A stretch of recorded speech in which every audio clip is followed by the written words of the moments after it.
YCP ప్రభుత్వం రాష్ట్రాన్ని ఆర్థికంగా నష్టపరిచిందని రాష్ట్ర వైద్య ఆరోగ్య శాఖ మంత్రి సత్యకుమార్ యాదవ్ అన్నారు. కూటమి ప్రభుత్వం అభివృద్ధిలో ముందుకు పయనిస్తుందని అన్నారు. నందిగామ కంచికచెర్ల మండలం పరిటాల గ్రామంలో కేసినేని శివనాథ్ స్థానిక ఎమ్మెల్యే తంగిరాల సౌమ్యలతో కలిసి పల్లె పండుగ పశువులు గొర్రెలు మేకల షెడ్డులను సీసీ రోడ్లను సత్యకుమార్ యాదవ్ ప్రారంభించారు. కేంద్ర ప్రభుత్వం ఇంటింటికి మంచినీళ్లు అందించేందుకు గత ప్రభుత్వానికి 5 సంవత్సరాలలో 26,000 కోట్లు అందించినప్పటికీ ఆ ప్రభుత్వం ప్రజలందరికీ మంచినీరు సౌకర్యం కల్పించడంలో విఫలమైందని అన్నారు. రాష్ట్రం ఆర్థికంగా చితికిపోవడమే కాక తలసరి ఆదాయం కూడా పడిపోయిందని విమర్శించారు. కూటమి ప్రభుత్వం వచ్చిన తర్వాత అవన్నీ సరిచేస్తూ సంపద సృష్టిస్తూ తలసరి ఆదాయం పెంచేందుకు పనిచేస్తుందని కొనియాడారు. ప్రధానమంత్రి నరేంద్ర మోడీ ఇటీవల వైజాగ్ వచ్చినప్పుడు 2,08,00,000 వివిధ అభివృద్ధి పథకాలకు కేటాయించారని తెలిపారు. దీనివల్ల 2 లక్షల మందికి ఉద్యోగాలు వస్తాయని, Polavaram railway zone, outer ring road, రాజధాని నిర్మాణం ఇలా ఎన్నో కార్యక్రమాలను ప్రభుత్వం చేపట్టి ప్రజల మన్ననలను పొందుతుందన్నారు. గ్రామీణ ఉపాధి పథకం కింద పూర్తయిన రోడ్డు ప్రారంభోత్సవానికి అదేవిధంగా పశువుల కొట్టంలు దాదాపు జిల్లాలో 523 పశువుల కొట్టాలు ఇవ్వడం జరిగింది.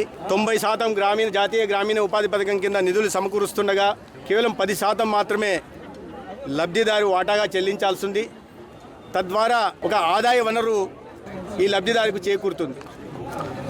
కేంద్ర రాష్ట్ర ప్రభుత్వాలు ఎంతో ప్రతిష్టాత్మకంగా గ్రామాల ఆర్థిక పరిపుష్టి కోసం, ఆదాయం వనరులను పెంచడం కోసం అమలు చేస్తున్న గ్రామీణ ఉపాధి పథకం కింద ఇవాళ పల్లె పండుగ పేరుతో రాష్ట్ర వ్యాప్తంగా అభివృద్ధి కార్యక్రమాలు జరుగుతున్నాయి. ఈ సంక్షేమ పథకాల ఫలాలు ప్రజలకు అందుతున్నాయి. ఎక్కడికి వెళ్ళినా ఇప్పుడే పరిటాల గ్రామంలో చెప్తున్నారు, కొన్ని దశాబ్దాలుగా రోడ్డు నిర్మాణం కాలేదు.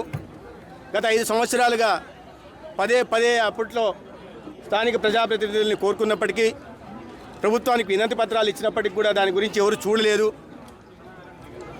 తంగిరాల సౌమ్య గారు ఎమ్మెల్యేగా అయినప్పుడు వారి దృష్టికి తీసుకొస్తే వెంటనే 6 నెలల్లోనే రహదారి మంజూరు చేయించి వాళ్ళ ఒక మంచి అద్భుతమైన సిమెంట్ రోడ్డుని, సీసీ రోడ్డుని అక్కడ నిర్మాణం చేశారని ప్రజలు చెప్పుకుంటున్నారు. అనేక మంది లబ్ధిదారులు కూడా కేవలం 10% తమ వాటాతో 90% కేంద్ర రాష్ట్ర ప్రభుత్వాలు భరిస్తూ వాళ్ళ జీవితాల్లో వెలుగులు నింపే ప్రయత్నం చేస్తున్న విషయాన్ని ఆనందంగా చెప్పుకుంటూ వచ్చారు. ఇవాళ రాష్ట్రంలో మంచి ప్రభుత్వం నెలకొని ఉంది, మంచి పరిపాలన సాగుతుంది అని చెప్పడానికి ఇంతకన్నా ఉదాహరణ లేదు.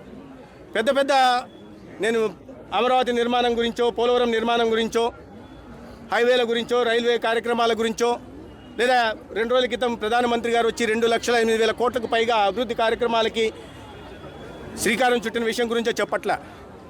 చిన్న కార్యక్రమాల వల్ల, పల్లె పండుగ లాంటి ఒక చిన్న కార్యక్రమం వల్ల గ్రామాల్లో ఎటువంటి అభివృద్ధి కార్యక్రమాలు జరుగుతున్నాయి, ప్రజలు ఎటువంటి సంతోషంగా ఉన్నారని చెప్పేదానికి ఒక సజీవ తార్కాణం ఇవాళ గ్రామాల్లో జరుగుతున్న పల్లె పండుగ. ఇవి కాకుండా రాష్ట్రమంతా ఆర్థిక సంపద సృష్టి జరిగే ప్రయత్నాలు కూడా నిర్ణయాలు తీసుకుంటున్నారు. అనేక రకాలైన ఇవాళ పాలసీలు తీసుకొచ్చి ఉపాధి అవకాశాలను కల్పించే ప్రయత్నం, ఉపాధి అవకాశాలు కల్పించే ప్రయత్నం చేస్తున్నారు. ప్రజలు ఇవాళ ఒకటి విషయం గుర్తించాలి. ఇప్పుడే ఒక పెద్ద ఆయన చెప్తున్నారు, అన్నీ ఒకే రోజు రావాలంటే కుదరవు. ప్రజలు గమనిస్తున్నారు.